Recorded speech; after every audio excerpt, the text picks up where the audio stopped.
এই প্রথম মনে হয় যে সংসদের ইতিহাসে যেখানে সরকারি দল, বিরোধী দল এবং স্বতন্ত্র সংসদ সদস্যরা একই সুরে কথা বলবেন। আলোচনাটা কিসের উপর হচ্ছে আমি একটু ঠিক বুঝতে পারতেছি না যে আপনি কিসের উপর এখন আলোচনা, এটা কি কোনো জেনারেল আলোচনা, এটা কি বাজেট অধিবেশন আলোচনা? পয়েন্ট অফ অর্ডার যদি থাকতে হয় ঠিক পয়েন্ট অফ অর্ডার বলতে হবে কিসের উপর, এবং সেটার একটা সময় থাকবে।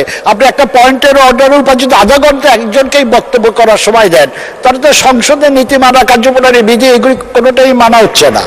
বড় পয়েন্ট অফ অর্ডার অবশ্যই সেটাকে বলতে হবে কি পয়েন্টের উপর, এবং সেটার জন্য আপনাকে সেই টাইমের মধ্যে শেষ করতে। আপনি তো জেনারেল আলোচনা শুরু করে দিচ্ছেন।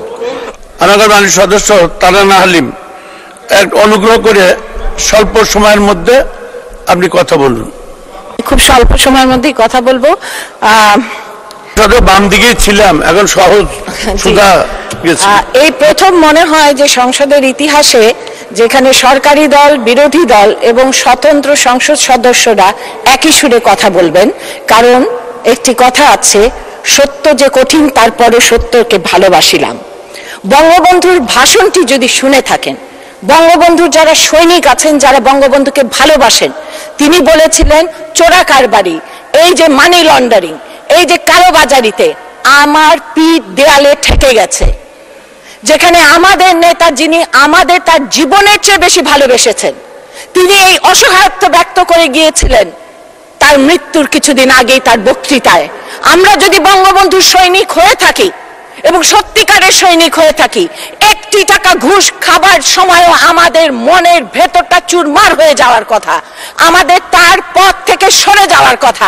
আমরা নিজেদের বঙ্গবন্ধুর সৈনিক হিসেবে দাবি করতে পারবো না, এমনটি চিন্তা করার কথা। এখন আমরা দেখি যে যার কথা বলা হলো এতক্ষণ, তিনি বললেন তার মন খারাপ হয়েছে দেখে তিনি একসঙ্গে 10টা বাড়ি কিনেছেন। মাননীয় স্পিকার, আমাদের মন খারাপ হলে আমরা বড়জোর দোকানে গিয়ে 2-1টা শাড়ি কিনে থাকি। যাই হোক, ওনার মন খারাপ হলে উনি অনেক বড় বড় কিছু কিনতে পারেন। আমরা কোনো কথা বললেই, কোনো কিছু বললেই যানবাহনের সিন্ডিকেট, রাস্তাঘাটে সিন্ডিকেট, বাজার নিয়ন্ত্রণে আসছে না সিন্ডিকেট, অমুকখানের সিন্ডিকেট, চালের গুদামে সিন্ডিকেট, বস্ত্র বিতরণের সিন্ডিকেট। এই সিন্ডিকেট কারা আমরা জানতে চাই, নাম প্রকাশ করা হোক, আমরা শুনতে চাই। কাদের পানামা পেপারসে নাম আছে আমরা জানতে চাই, প্যারাডাইস পেপারসে কাদের নাম আছে আমরা জানতে চাই। এর কারণ হলো এটাই যে আমরা বঙ্গবন্ধুর আওয়ামী লীগ করি, আমরা তার কন্যার আওয়ামী লীগ করি। কাজেই আমরা চাই না যে 1টি, 2টি, 3টি লোকের জন্য আমাদের মতো যারা তাদের সমস্ত জীবন সততা এবং শপথ বাক্য রক্ষার জন্য ব্যয় করেছেন, তাদের গায়ে একটি ফোঁটা কালি লাগুক। কাজেই আমি আহ্বান করবো সংসদ থেকে যে সবার নাম প্রকাশ করা হোক। কার কানাডাতে বাড়ি আছে, কার বেগমপাড়ায় বাড়ি আছে, কে টাকা পাচার করেছে, কে কালোবাজারি করেছে, সবার নাম প্রকাশ করা হোক।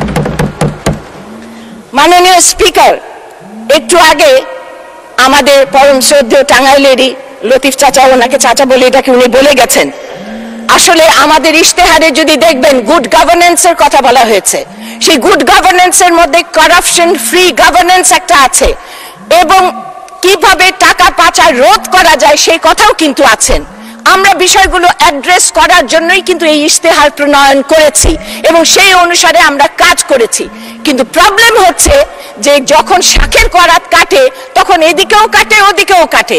চোর ধরলে বলে কেন ধরেছে, তার মানে সব চোর, আর চোর না ধরলে বলে কেন ধরে নাই, সব দোষ তাদের।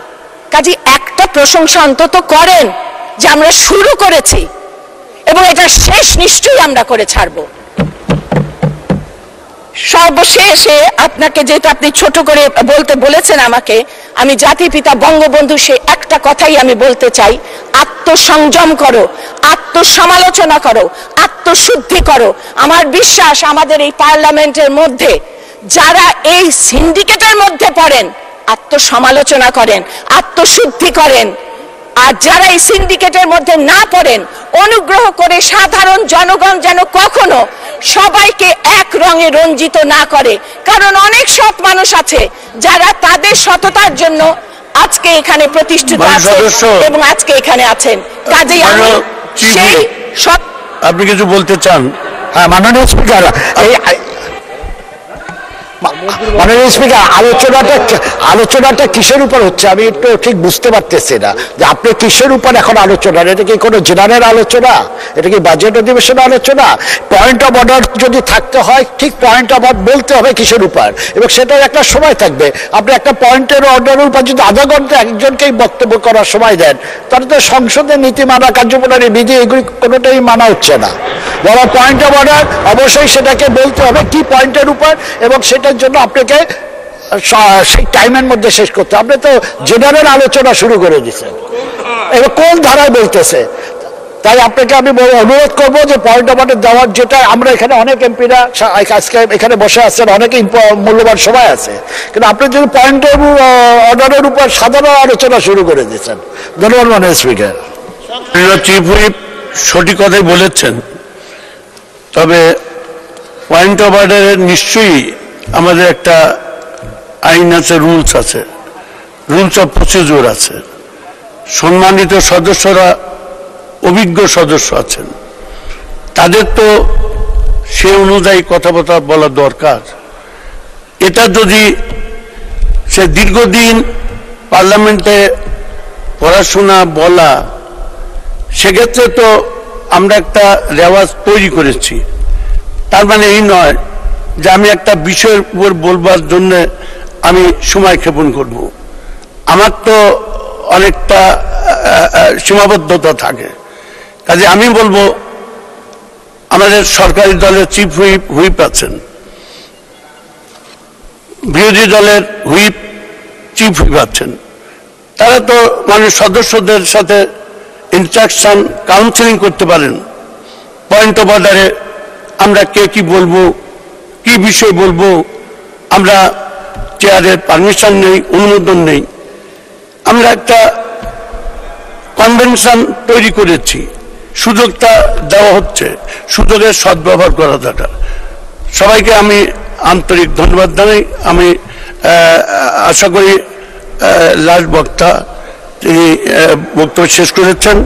আমি এখন অনুগ্রহ করে এরপরেও মানে চিফ হুইপ কথা বললেন, আজকে পয়েন্ট অফ অর্ডারে আলোচনা এখানে শেষ।